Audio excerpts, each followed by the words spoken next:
નમસ્કાર વિદ્યાર્થી મિત્રો, સ્વાગત છે તમારું તમારી પોતાની યુટ્યુબ ચેનલ માય ટીચિંગ ક્લાસમાં. આજે આપણે ભણીશું ધોરણ 7 સેમ 2માં વિષય હિન્દી, એમાં પાઠ 4 દેશ કે નામ સંદેશ, એટલે કે એક પત્ર છે. ચાલો વિદ્યાર્થી મિત્રો, સ્વાધ્યાય પોથી મારી સાથે પૂરતા જાઓ, સરસ અક્ષરે લખતા જાઓ એવી તમને બધાને શુભેચ્છા. પ્રશ્ન નંબર 1 છે, સાચો વિકલ્પ શોધી સામે ચોરસમાં લખો. ચાલો, પહેલું છે दुनिया का सर्वश्रेष्ठ हवाई अड्डा कौन सा है? तेमा आवशे डी सिंगापुर का. बीजू, यहाँ आप 55 मील प्रति घंटा से अधिक गाड़ी नहीं चला सकते. तेमा आवशे बी वॉशिंगटन से. तीजू, रमजान के दिनों में आप सार्वजनिक रूप से कुछ नहीं खा सकते. तेमा आवशे ए दुबई में. चौथू, कहाँ आप सड़क पर पान की पीक नहीं थूक सकते. तेमा आवशे सी टोक्यो में. पांचमू, हम जाली प्रमाण पत्र कहाँ नहीं खरीद सकते. तेमा आवशे सी बोस्टन में. चलो विद्यार्थी मित्रों, हवे छे खाली जग्या.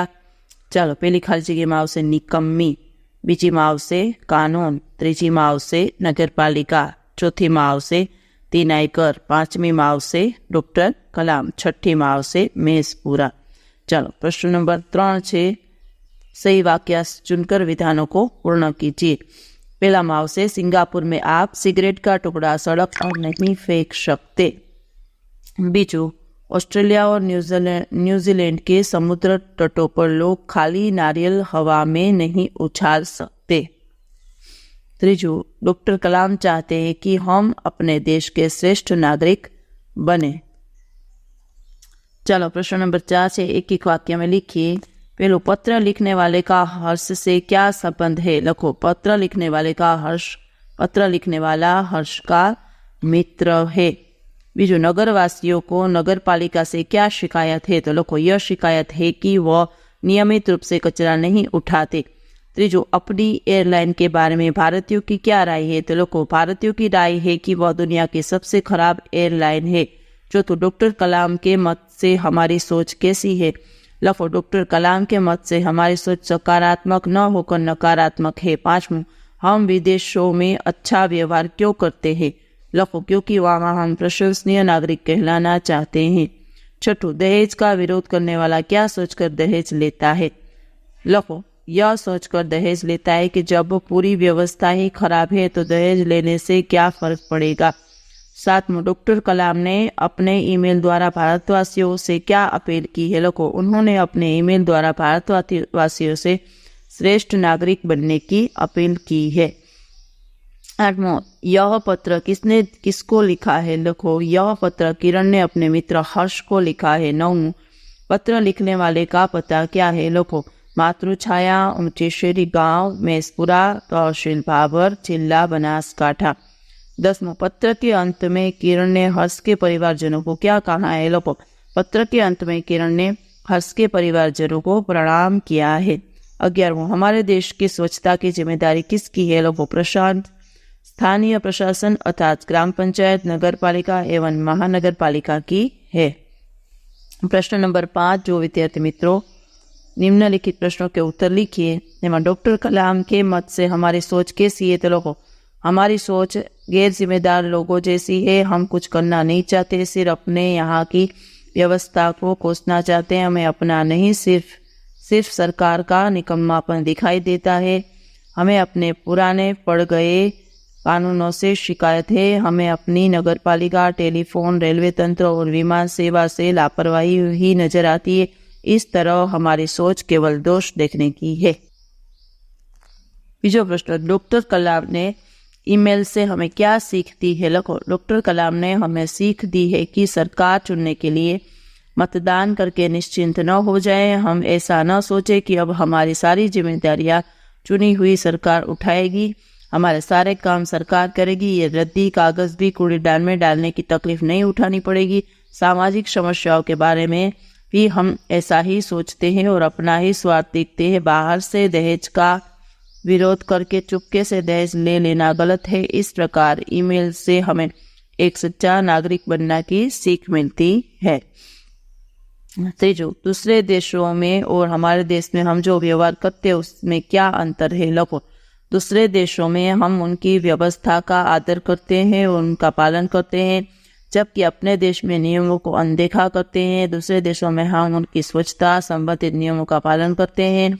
उन देशों के नियम अनुसार गाड़ियाँ चलती हैं। उन देशों में बेईमानी करने की हिम्मत कोई नहीं करता, परंतु अपने देश में हम न स्वच्छता का ध्यान रखते हैं, न गाड़ी की गति का और न ही ईमानदारी का। चौथा प्रश्न, दूसरे देशों में लोग स्वच्छता के प्रति कैसे जागरूक हैं? देखो, दूसरे देशों में लोग स्वच्छता को बहुत बड़ा महत्व देते हैं। कागज के टुकड़े यहाँ वहाँ न फेंक कर कूड़ेदान में डालते हैं। सिगरेट का टुकड़ा सड़क पर नहीं फेंकते। कुत्तों के मालिक अपने कुत्तों को सड़क गंदी नहीं करने देते। समुद्र तट पर लोग खाली नारियल हवा में नहीं उछालते। रेलवे स्टेशन को भी साफ सुथरा रखते हैं। पांचवां, अपने देश की व्यवस्था को हम कैसे सुधार सकते हैं? लोगों, अपने देश की व्यवस्था को सुधारने के लिए अपनी जिम्मेदारी हमें दूसरों पर नहीं डालनी चाहिए। अपने यहाँ की व्यवस्था से हम नहीं भाग सकते, बल्कि ऐसा करना चाहिए। हम इस तरह अपने देश की व्यवस्था को पूरा करने में सकारात्मक योगदान देकर सुधार कर सकते हैं। छठवां, हमें दूसरों ने उनके फायदे कानून का पालन करते हैं, लेकिन अपने देश में क्यों नहीं करते? लोग, देश के प्रति हमारे देश की व्यवस्था को हम उचित महत्व नहीं देते। हमारे यहाँ का शासन भी सख्ती से कम नहीं लेता।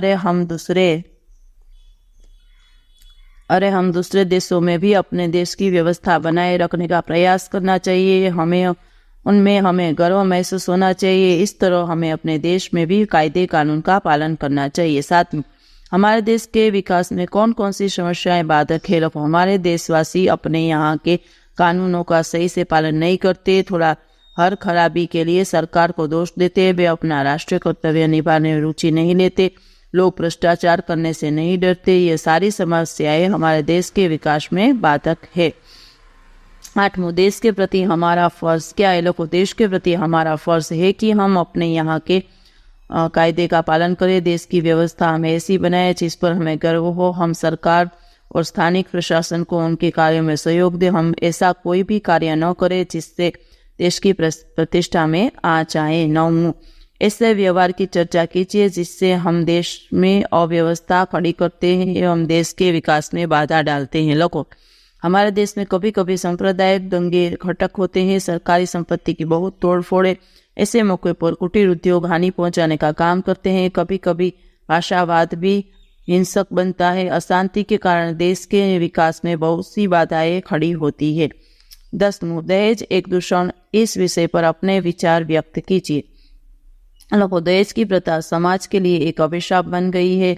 दहेज के कारण शिक्षित कन्याओं का उचित समय पर विवाह नहीं होता। यदि विवाह हो भी जाता है तो दहेज न लाने अथवा कम लाने के कारण नई दुल्हन को ताने और अपशब्द सुनने पड़ते हैं। इतना ही नहीं, उसे शारीरिक और मानसिक तौर पर परेशान किया जाता है। दहेज की वजह से नई वधू को आत्महत्या करने की बारी आ सकती है या उसे मार डालते हैं। इस तरह दहेज एक दूषण है। छठवां प्रश्न, निम्नलिखित मुहावरों के अर्थ देकर वाक्य में प्रयोग कीजिए। पहलो, रश्क महसूस होना, लेकिन ईर्ष्या होना।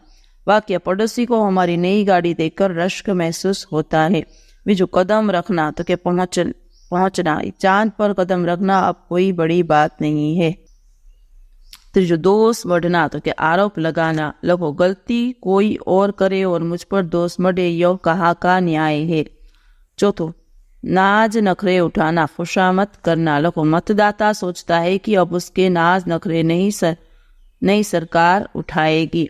पांचवा, गला फाड़ना, जोर से बोलना। तो लोगों, एक नेताजी मंच पर खड़े होकर दूसरी पार्टियों के खिलाफ गला फाड़ रहे थे। सातवां प्रश्न, उचित क्रम में रखकर अर्थपूर्ण वाक्य बनाए। में सफाई खुदाई है, सफाई में खुदाई है। बीजू, मेरा भारत महान। त्रीजू, दहेज लेना और देना पाप है। चौथो, आओ मिलकर भारत को आदर्श राष्ट्र बनाए। चलो, आठवां प्रश्न, जीवन में सफाई का महत्व समझाते हुए अपने मित्र को पत्र लिखिए। चलो, सरदार छात्रावास, 70 सरदार छात्रावास, अंबिका चौक, बंसराय अपार्टमेंट, जूनागढ़।